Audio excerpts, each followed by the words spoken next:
يا نور يا نور يا محكم يا تنزيل لمحمد عن جبريل. جو بندہ ایسا ڈائیلاگ ایسا کلمہ لوگوں اور عوام کے سامنے بول دیتا ہے کہ اللہ رب العزت میری دعا کو نہیں سنتے، تو پھر اللہ رب العزت ایسے بندے کی دعا کو نہیں سنتا، کیونکہ اس نے تعجیل کی، اس نے جلدی کی، اس نے اللہ کے اوپر بد اعتمادی کی.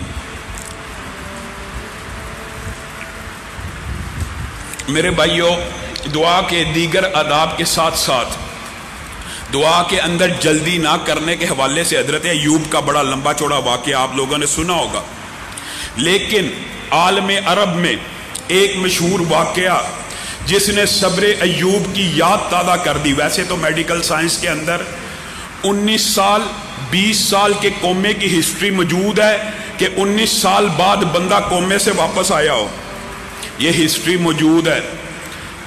یہ بند کر دیں یار، یہ ہسٹری موجود ہے.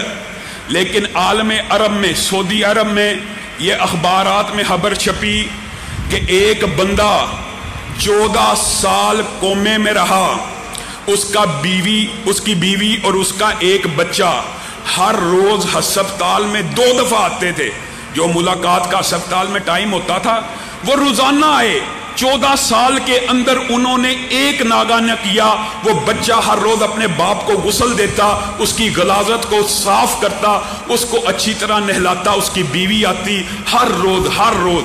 ڈاکٹروں نے تنگ آ کے اس کو کہنا شروع کر دیا کہ آپ ہمیں اجازت دیں، ہم اس کی آکسیجن وغیرہ یہ جو مشینیں اتار دیں. بیوی بچے نے کہا یہ حرکت نہیں کرنی، ہم اپنے اللہ سے پر امید ہیں کہ ایک دن بیوی نے کہا میرا خامن صحیح حالت میں بیٹھا ہوگا، اور بچے نے کہا میرا باپ ایک دن بالکل صحیح سلامت ہوگا. ہسپتال والے امید چھوڑ چکے ہیں، عملے والے امید چھوڑ چکے ہیں. ان بیوی اور بچوں نے امید کا دامن ہاتھ سے نہیں چھوڑا. 14 سال گزر گئے. 14 سال بعد بیوی ایک دن ہسپتال میں داخل ہوئی. کیا دیکھا؟ خامند بستر کے اوپر بیٹھا ہوا اس کا انتظار کر رہا ہے. اس کی آنکھوں میں پانی آ گیا. عملے نے، ڈاکٹروں نے آ کے خوشخبری دی، کہا میڈیکل سائنس کے اندر، عرب کے اندر دنیا کے اندر تو 19 سال کے 20 سال کے واقعے موجود ہیں، لیکن عالم عرب میں پہلا واقعہ ہے کہ 14 سال کے کومے کے بعد کوئی بندہ ہوش میں آیا ہو. اور وجہ آپ ہیں، آپ کی استقامت ہے، آپ کی دیکھ بھال ہے، آپ کی نگرانی ہے. اللہ کی قسم، ورنہ تو ہم تنگ آ کے 1-2 سال بعد بندے سے آلات کو ہٹا دیتے ہیں اور گھر والوں کو منا لیتے ہیں کہ بس اس کو اللہ کی سپرد کر کے اللہ کے پاس جانے دو. تم کیا عمل کرتے تھے؟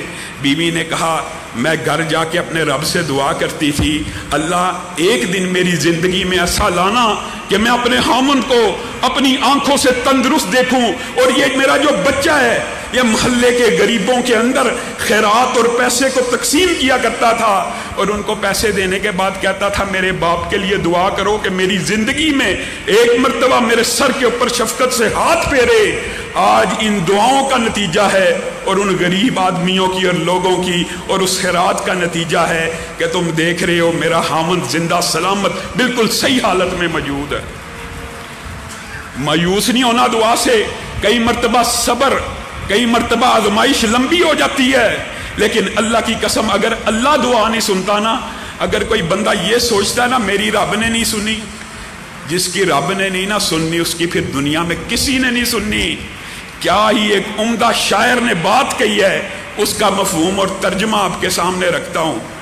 میں جب چھوٹا سا بچہ تھا کھلونے توڑ دیتا تھا، میری ماں میرے لیے کھلونا جوڑ دیتی تھی. یہ مفہوم ہے شاعر کا.